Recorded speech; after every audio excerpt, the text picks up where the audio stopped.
Hey folks, Alan MandicReally Mandic here, and welcome to Mandic Labs 2.0. This big, beautiful warehouse space piled up with projects, parts, and 3D printers is going to be our ultimate maker YouTube studio. That said, this video doesn't take place here. We're gonna get to all these projects, we're gonna get to building this place out, but right now we need to head halfway around the world here in Värnamo, Sweden at Bondtech HQ, where I am for their grand opening party. And we're gonna take a closer look at the Bondtech INDX in this video and answer your questions about this revolutionary new multi-material, multi-toolhead, multi-color 3D printer system. Is the Bondtech INDX the tool changer setup for your custom 3D printer build? Let's find out in this video. Designing something like the Bondtech INDX tool changer is not a simple process, and it's going to require a lot of precision engineering and design time to get it right. These folks are going to spend a lot of time in CAD getting this just right before they ever create a final product. And you can do that too. If you want to design a simple 3D print on up to a product you could be selling right now, CAD is an excellent way to get there. And that's where this video's sponsor, Skillshare, comes in. To enhance your design process, you can dive into classes on Skillshare. One standout is Fusion 360 for 3D printing, a complete class by Austin Hartley. It offers in-depth tutorials on parametric modeling, assemblies, and preparing designs for 3D printing. Applying techniques from this class, you can streamline your design process to make things more 3D printable and actually think in terms of the way your product is going to be produced. Skillshare isn't just about Fusion 360 though. It offers a plethora of classes in design, engineering, and more, all taught by industry professionals. Whether you want to be a content creator like me or an engineer like the folks at Bondtech, Skillshare has classes that can help you. Are you ready to elevate your design skills? The first 500 folks who use my link will get a free month of Skillshare, so they can start learning and improving their skills today. With the right tools and knowledge, bringing your ideas into reality can become second nature. So please do consider checking out the link in the description to Skillshare and start expanding your knowledge base today. For the rest of us, let's go check out Bondtech's engineering with INDX. INDX is just the latest in a highly engineered product line from the folks at Bondtech. And we will be getting into the nitty-gritty of this system as deep as we can currently go, but I do want to take a quick moment to thank the folks at Bondtech for having me out at their grand opening event. They are not the sponsors of this video, but they did fly me out for the opening event, so I do want to thank them. Take that as you will. I will take it as a feeling of inadequacy, looking around at the beautiful, clean, and well-organized space that they have going here. My studio feels even more like a disaster right now. Yeah, I drowned those feelings in staring at a pile of CHT nozzles and the beauty that they are, or looking at their SLS manufacturing section where they make parts for their LGX large gear extruders and the INDX. And nerding out about their Citizen milling machines where they produce nozzles and heat breaks and various components in-house. The place is beautiful, there's a lot to see, and I know that a couple of the creators who were there have done tours of it, so please do check those videos out. For my part, we're going to answer your questions about INDX with Bondtech. Sitting down at Bondtech with Olaf, one of the engineers working on the INDX system, among other things here at Bondtech. And what I said in the intro of this video, I've asked the community for input questions that they want to learn more about INDX. First, we'll talk about what this is for those who may not be familiar, and then we'll answer your questions. I got questions from Twitter, Discord, and such. You can find links in the description to those platforms, so maybe you have a chance to ask questions like this in the future. So first and foremost, what would you say INDX is? I know I have my conception, I want to hear it from you. I mean, it's a tool changer. But I mean, in the FDM printing world, we're used to calling a tool head changer a tool changer. But I guess this is more truly a tool changer because we're only swapping the nozzle heat break, heatsink, and the filament path. All the rest of the stuff stays on the tool head. That means you can, without any purging or stuff like that, you can print different types of materials. In the future, when the slicers actually support different kinds of nozzles, sizes of nozzles in the same slice, you can use different sizes of nozzles as well. A key thing of note to me about this whole system is often when people ask me about tool changers, tool head changers, effectively, one thing I find that a lot of folks don't consider is the expense. They're looking at however many tool heads they have, that many extruders, that many nozzles, hot ends, everything. So often people go with lower quality or lower cost ones for those applications just to keep the cost down. In this situation, we've got one tool head, so you only have one heater, one sensor reading the temperatures, one extruder, and each of the individual nozzles is completely electric free. That's correct. And I mean, the tool head we're aiming for like $250 for the tool head and about $35 for each tool.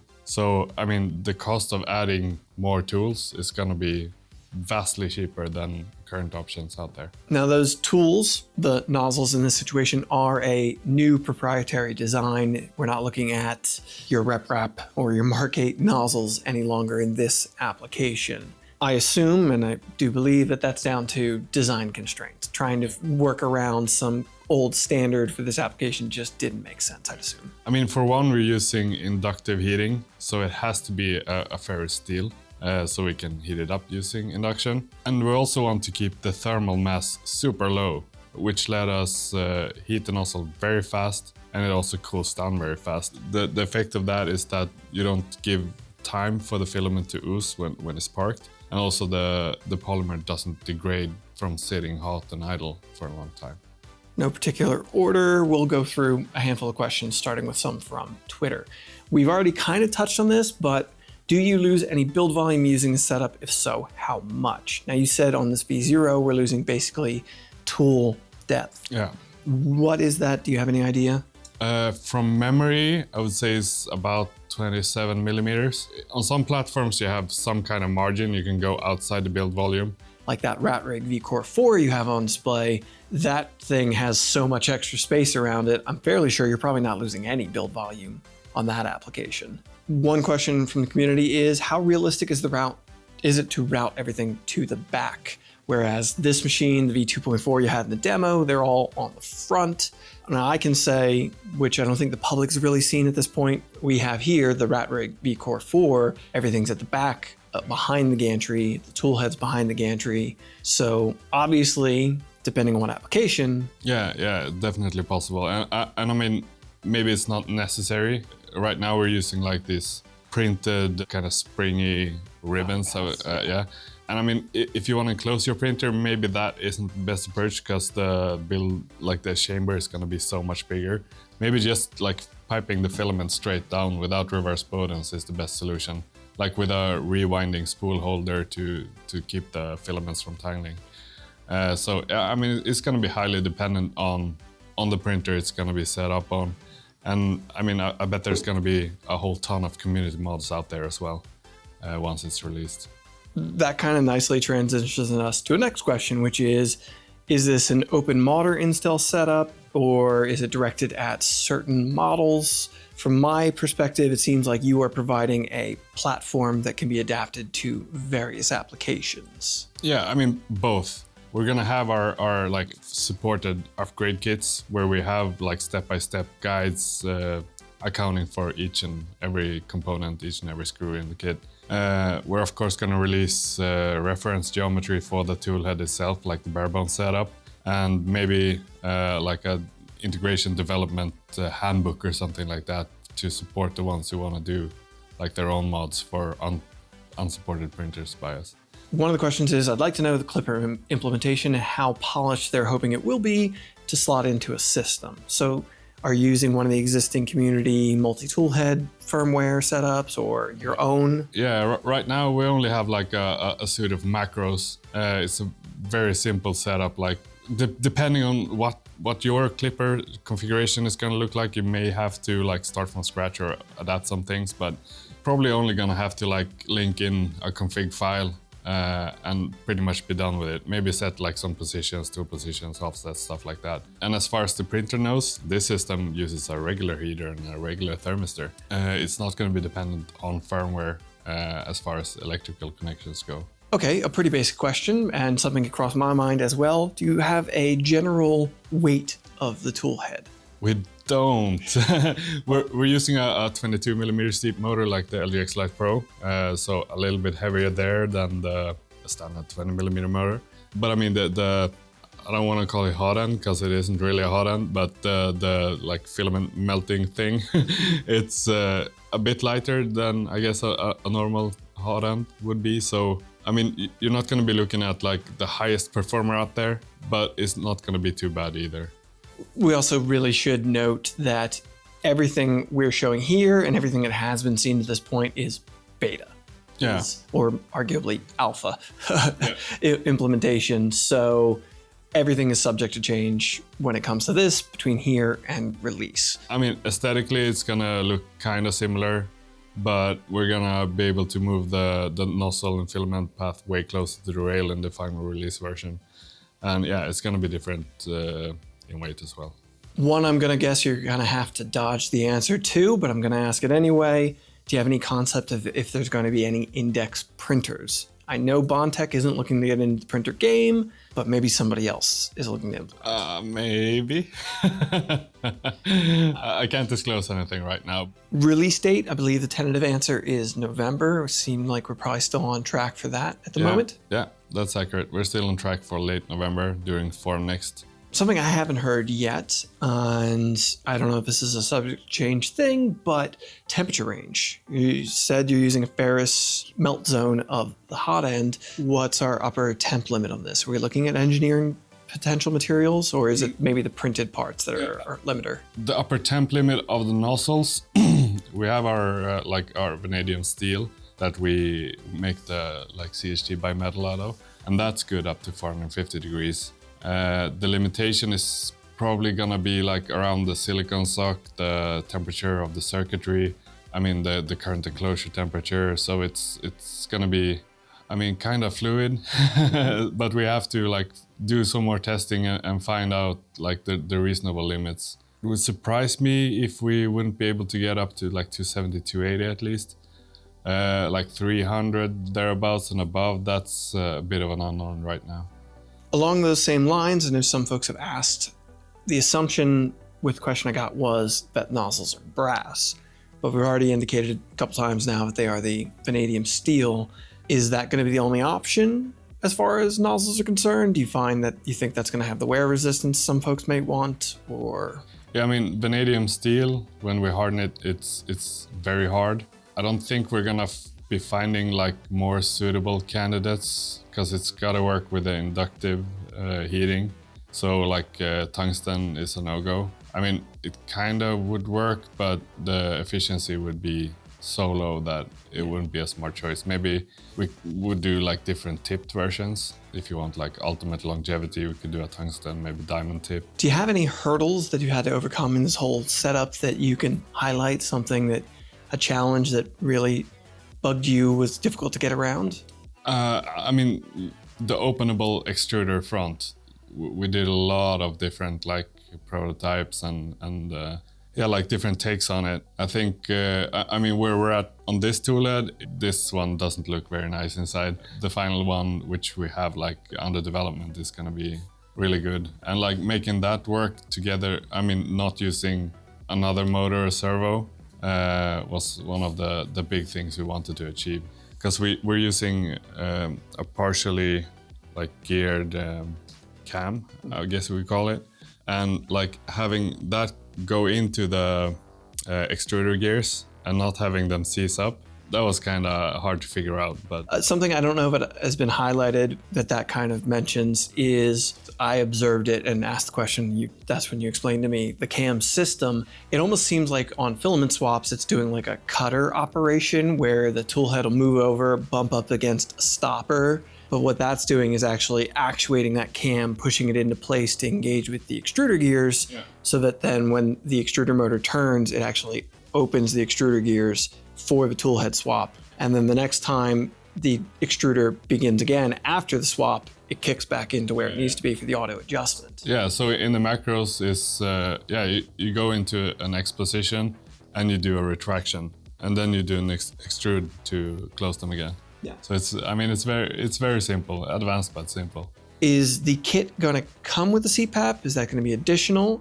Yeah, so the reason we went with CPAP was, like you said, to keep the tool head slim, because that kind of dictates the spacing between the tools, right? Because it got to clear between the tools. We know that the WS7040 is quite expensive, so we're looking into like using more generic, larger blowers, and probably the upper ducting into the part cooling ducts will be modular, so you can like slap a fan on top or whatever you want, whatever suits your needs. Yeah, and if you're running something like somebody like me who prints ABS and ASA primarily, a single 5015 on top of there might just be enough cooling for my needs anyway. So that does bring up a little bit of, we've already noted with the discussion of temperature range on the hot ends. I don't know how much it's going to be applicable, but somebody did ask, is there potentially a water-cooled hot end option in the works for this? Might that be a consideration? Then we'd have to figure out the way to like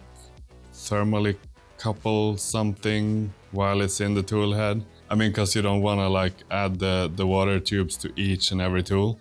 So probably not, no. That makes sense. I hadn't really considered that. While this is grabbing each individual tool, the heatsink and the entire hot end is technically thermally disconnected from the tool head. It's just blowing air across the heatsink for heat dissipation. Yeah. So there's no real direct contact there. That makes sense. Yeah. I mean, we have discussed internally making like an industrial version of it, like aimed at more higher temp, higher flows. If there's enough demand, we might start looking into that. And that could, I mean, potentially we could use like a closed loop cold air system in that case. All things considered, very little energy actually goes into the nozzle itself. And so we don't have a lot of need for like the heatsink cooling. I mean, we have some for the circuitry. I would say more for the circuitry than for the actual heatsink. I know we were discussing yesterday, I think the numbers you quoted me, and sorry if I'm misspeaking or if things are probably subject to change, but the induction heating system pulls like 35 watts, and you're estimating, probably not the accurate percentage, but 90% of that is the control circuit, not the inductive coil itself. Yeah. I mean, the coil uses the majority of it, but what actually makes it into the steel of the nozzle, it's a fraction of the total power consumption of the circuitry. I guess we should touch on one of my questions, which would be flow rate. I know this is heavily material dependent, and you know, everybody just throwing out flow rate numbers is a slippery slope, but do you have some thoughts on maybe PLA flow rates? Probably maintain like 40, but a reliable number for PLA would be like 30 millimeters cubed with a 0.4 millimeter nozzle. I mean, so if I would say like a general number in like marketing terms, we would probably call it like 25 millimeters cubed. But once we have like all the specifications done, we'll probably like bracket it depending on like chamber temperature, material, hot end temperature and stuff like that. And nozzle size, of course. Some actual data to back up. Yeah. I mean, you can't say one single number for flow rate, even with any standard hot end, because it's so dependent on everything. Are there any consideration to a CHT version or? All of these except one are CHT versions, actually. Okay. Yeah. So it's just, I don't even know. I can't quite picture. It's such a small package. I can't picture where you're fitting the splitter and all that into. Yeah, so we're doing a splitter that kind of resembles like a 3-point star, and we just press that into the pipe. Oh, okay. Into the nozzle, assuming. I feel like I'm legally required to ask this one. My mod from Discord, the Nomad, thank you for creating my Discord, and also this t-shirt, asked Positron INDX when? That's a crazy take. I feel like that's a question for him himself as one of the developers of Positron. I mean, I'm not sure how possible it would be, like with the curved, like the 90-degree bend in the filament path and everything. I mean, please, I mean, once we're done with the design and have frozen it, feel free. I guess one of the last questions that I'm seeing is about testing methodology. Again, we're in alpha stages on this at the moment. Designs are in the works for final completion, at least for beta testing and such. Have you been putting a bunch of print hours on this to this point? What's your approach to bringing this product to market, really? I mean, The print heads, total print heads are, I mean, they're running pretty much non-stop during business hours at least. As for like the extruder itself, isolated, we have like ran it together with different hotends to like isolate effects, so we know what the cause is. Because obviously it didn't work like first try. And also the same for the hotend, like, so we know which system causes what. And that lets us find stuff like we need to adjust like meshing of the gears and like adjust how it heats the nozzle and stuff like that. During the beta testing phase, we will more focus on like product evaluation, because a lot of the like stability and extrusion quality stuff, we have that pretty much under control. With the extruder mechanism in here, one of the things you folks have been known for, I mean, you've always been known for extruder gears and extruders. What size gearing are we using in this? I know it's not quite. I would say it's somewhere in between LGX and QR. QR is the size used in like Orbiter, those who doesn't know that. Because we found that like LGX, I mean, that they're gripping too hard. With the like larger diameter drive gears, the filament path constriction kind of suffers. So we wanted to find like the perfect middle ground and went with that. I think that pretty much does it for the questions from my community. Nothing else has really sprung to mind for me at this moment. Do you have any other information about INDX you'd like to share? Things you feel folks really should know and learn about? I mean, make sure to join our Discord, if that's okay, me saying here. Of course. And so, like, we're gonna do all the main announcements there, and also in a newsletter. But on the Discord, you have the opportunity to take place in. I mean, you can do some discussion with us directly, and we're usually pretty fast at responding in Swedish business hours, at least. All right, I think that's our look at the Bondtech INDX. I'm really excited for a next revolution in printing. I was saying it all of 2024 that I really felt like 2025 is going to be the year of the toolchanger. I really felt that that was the next thing we were going to see in printing. And honestly, we're almost 6 months into this year and it really hasn't happened yet. And I was kind of getting disappointed. Then you folks started dropping this and it's like, okay, maybe I wasn't entirely wrong. Yeah. So I'm excited to see where this goes and what it sparks. Gets us thinking outside of the box a little bit. Yeah, we want to make like rep approach cool again, I guess. Yeah, bring folks back to building their own printers versus just buying an off-the-shelf thing. But hopefully also being able to buy an index off the shelf on a printer. You're always going to have, and I'm sure there's plenty of people watching this who don't necessarily want to build their own thing, but still could really like access to this. So yeah, it'd be great for those folks to still have an option, numerous options, to pick up something where this is integrated in. Yeah, but of course the DIY route is gonna be available way earlier than anything else.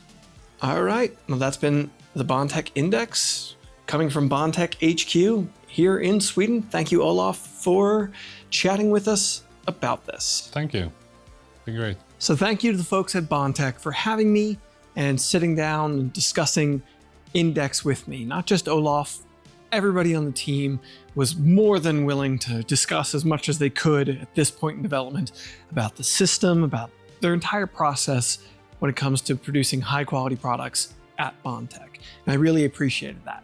I forgot to film an outro while I was there, so we're back in the studio. I want to know from you folks, what would you like to put INDX on for yourself? And what would you like to see me put it on in the future? I don't think I'm going to be part of the beta testing process. I want to wait for a more final product, but once that's available, I definitely want to put it onto a machine, whether it be something like the Ratrig VCore 4500, the Airy One X400, or maybe a Soval SV08. I feel like that's a really good fit for it. Let me know what you'd like to see in the comments down below. Thanks again to Bondtech for having me out there. Thank you to Skillshare for sponsoring this video, and you folks will see a lot more of this studio real soon in videos. Thanks for coming around, folks. Drop a video a like if you found it interesting, and be sure to get subscribed to ensure your 3D prints don't fail. It's not a guarantee, but it can't hurt. See you in the next one.